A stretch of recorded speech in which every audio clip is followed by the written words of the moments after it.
know that we have three people, I know of three people here who were founder members. Brian Lee from advertising is here.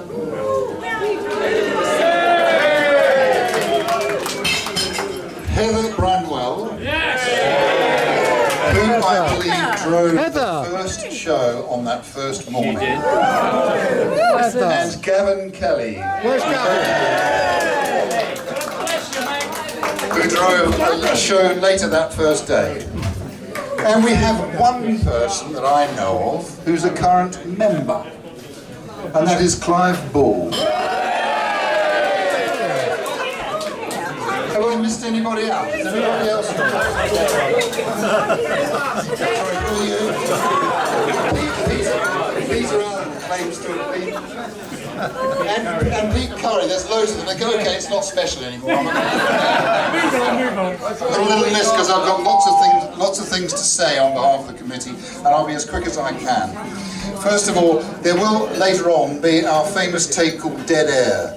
And that is running in this the room over here, and that is our little tribute to the people who can't be with us tonight because they've hit the great bulky razor of life. It's been lovingly prepared by John Greenwood, and it's a lovely reminder of those whom we've lost over the years. We've given you all name tags. I think you'll find it really useful. I've actually found it useful already twice tonight. Stuck in conversations, I rushed out to the gents' toilet, looked in the mirror and remembered my own name. Now, part of we've tried to get a venue as close as possible to the scenes of the crimes all those years ago. And if you want to, you can walk home via Fleet Street and you can still see the stains in the sidewalk. Part of the deal with this wonderful venue is that when you've redeemed your 3 vouchers, don't stop drinking.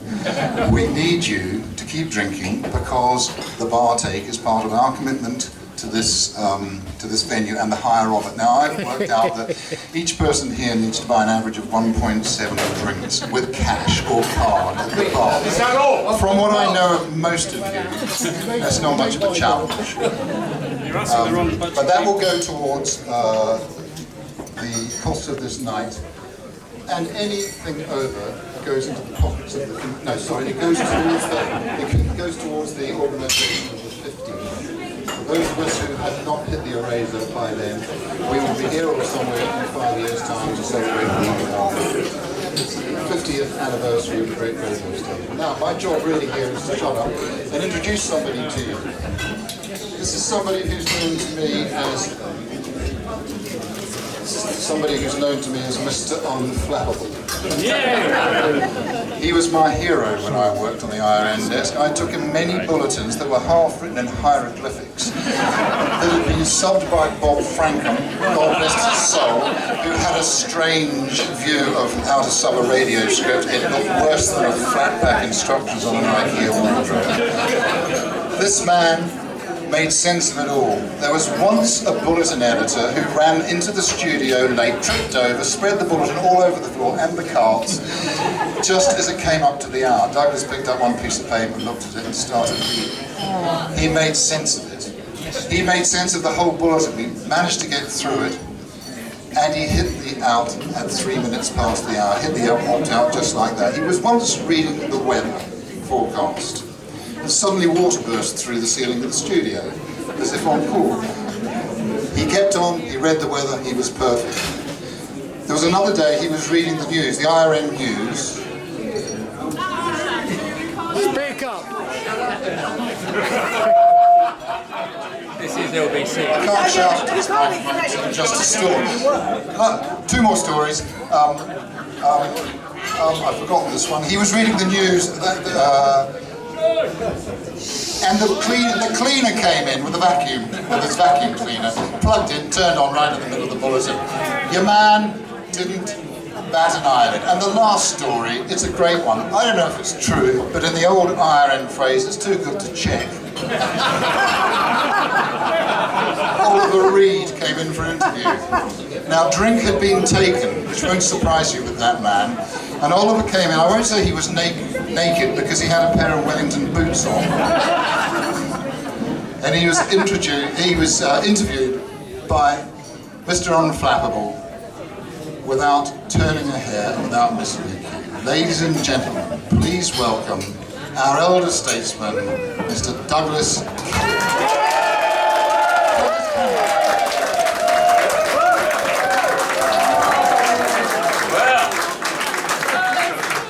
Wonderful introduction. I'm going to have difficulty following that, but I will try. You'll be relieved to hear this is not my script, because I didn't know that I was going to be asked to say anything. This is to do with the raffle, and I'll do the raffle a little bit later for you, some super prizes, but it's a great honor to be asked to say a few words, and I really do mean a few words. When I left 5 years ago tonight, the 40th birthday celebrations, I thought, well, we'll never do better than this. And I look forward to the 50th. And then I had another thought, and I thought to myself, well, when is the 50th? I will be a couple of days short of my 90th birthday. So I thought, well, there might be one or two reasons why I won't be here at the 50th, but I'm delighted to say I'm not on John Greenwood's list at the moment. And then I thought, wouldn't it be wonderful if we had a 45th? But I put that thought to the back of my mind because I knew it would probably never happen. So imagine my delight when a couple of months ago I got an email from Diane Stradling saying we're going to have a 45th. So not only me, but my dear wife was asked along, and it's a tremendous pleasure to be here. 45, absolutely wonderful. And I'll tell you what, it's a hell of a sight better already than the 40th. But no, I went to the corporate party for the 40th, and then came along to the 40th do. But there weren't as many celebrity people here as there are tonight. There are some wonderful people here tonight that were never at the 40th, I don't know why. So the 45th is going to be the best ever yet. Can I just say, reunions are very special in their own way. But an LBC IRN reunion, and I do include independent radio news here because they're part of us. An LBC IRN reunion is something else, because what we're doing here is celebrating something that we have created. Yes. And we in this room, all of us who worked for LBC in the early days, created something which will go down as something to be remembered in the course of history. It was one of the occasions of the last century we helped to legalize independent radio in the United Kingdom. And LBC today is built on the platform that we made for it all those days ago. So I read something by a very eminent person, an ex-director of BBC Television News the other day, Roger Foley, and he said the present LBC, yes, the present LBC is one of the great success media stories of this age. And I thought to myself, well, everybody here in this room helped to create it. They made the platform that the Farages, and the Farages, and the Farages, and the Farages, and the Dales, and Fogartys, they really benefited from what we did. So I think we should all pat ourselves on the back and say, we created something that we're celebrating tonight, and LBC today is what it is because of us. A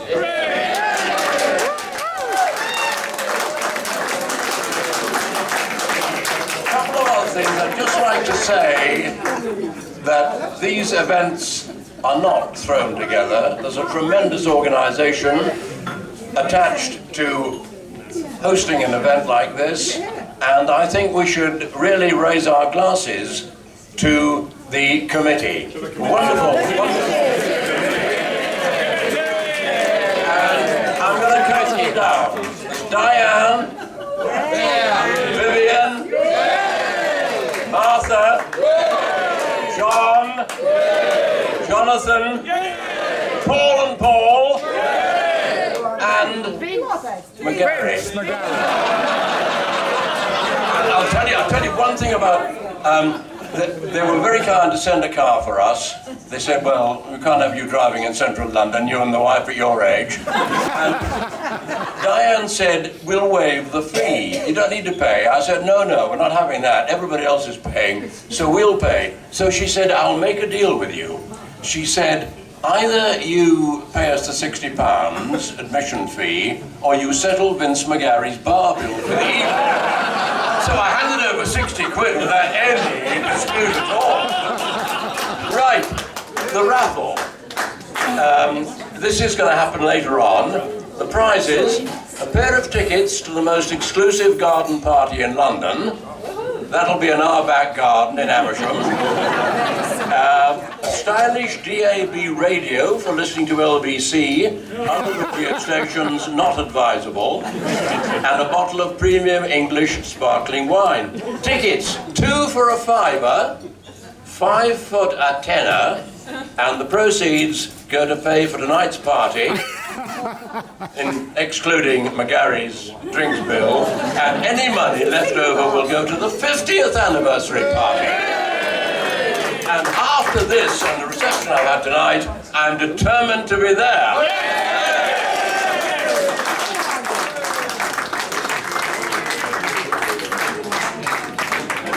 Did I miss out Steve Gardner?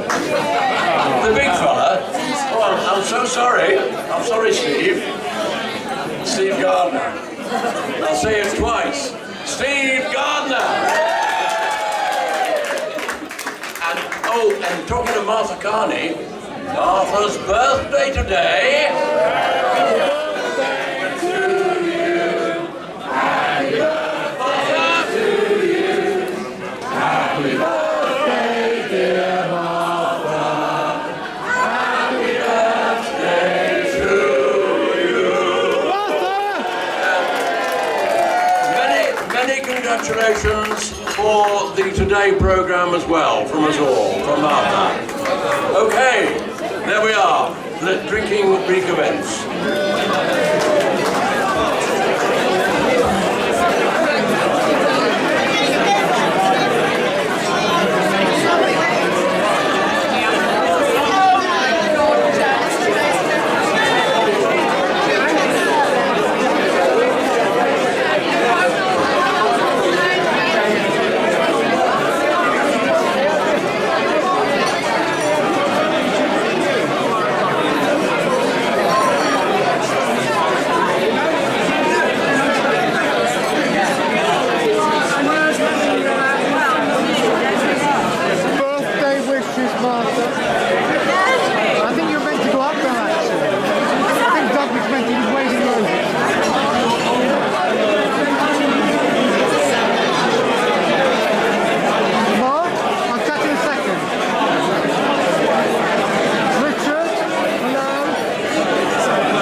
silence for Martha Carr. Okay, so last prize, it's wonderful radio, and Douglas is going to draw the tickets. Right. If we're not in the room, we're going to just keep drawing. Right. Okay, so White. White 345.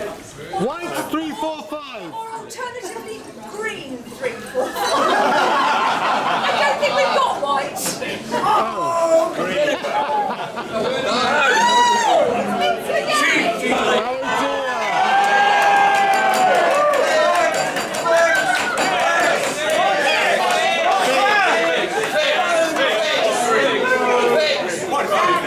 I got the colour right. And the first prize, a pair of tickets to the most exclusive garden party in London, the amazing Bee Garden Party, which I may have something to do with. So, Douglas.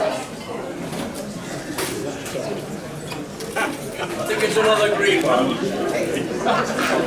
Green 316 or 241429. 316.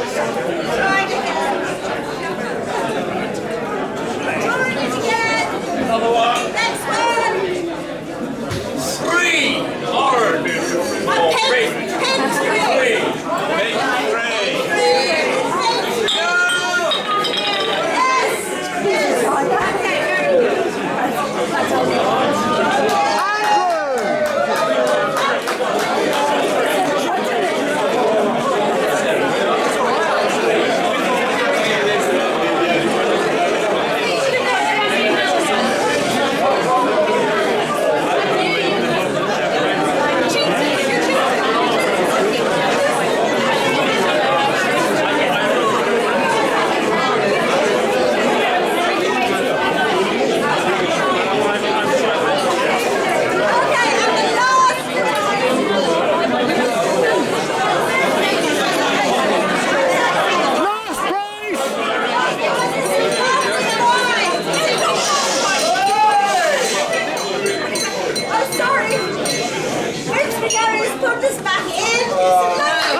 something.